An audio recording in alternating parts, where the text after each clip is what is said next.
Good morning, good morning. Eto, nandito ako sa aking backyard. Dahil malapit na yung winter, ayaw nang lumaki ang ampalaya. Ito, namamatay na yung mga daon. Yan o, ayaw nang magsilaki. Puro maliliit na lang. Maliliit at hindi na maganda yung shape. Pero yung kamatis, patuloy pa rin. Thank you, Lord, sa biyaya na natatanggap araw-araw. Ito, mga kamatis, pwede pa sila. Pero ang ampalaya, wala na pa.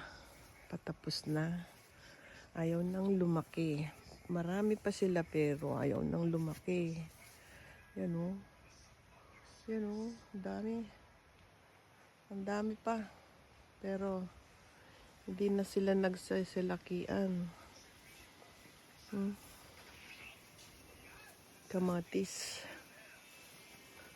At dito naman sa aking sayote, ayan, nagbubunga na sila ng konti-konti maliliit. Sana hindi sila mapipiste. Marami sila pero maliliit pa. Yan. Yan. Galing. Kala ko hindi kayo magbubunga. Dahil noon puro bulaklak lang sila na hindi nakakapag-produce ng bunga. Ngayon, yan puro bulaklak na sila. Ay puro maliliit na bunga. Ayun, may malaki na doon sa sulok. Ayun. Dalawa nasan ba? Yun.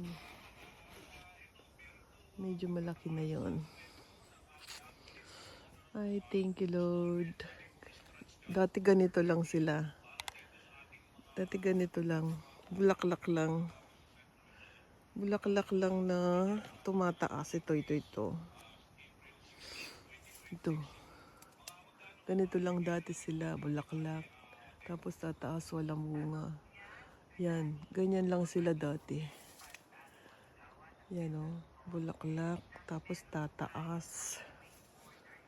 Ngayon, ito may bunga na. Maliliit. Cute nila oh. Okay, thank you for watching. Pag malaki na to, kukuhanin ko ulit para may post ko na naman sa aking mga friend sa YouTube. Thank you for watching. Bye-bye.